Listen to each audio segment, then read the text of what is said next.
రంగుల సింగిడి పూల జల్లుల వర్షం సన్న సన్నగా మెల్లగా జారుతూ ఉంటే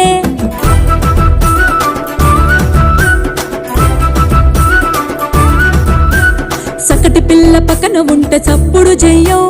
దిక్కులు చూసుకుంటే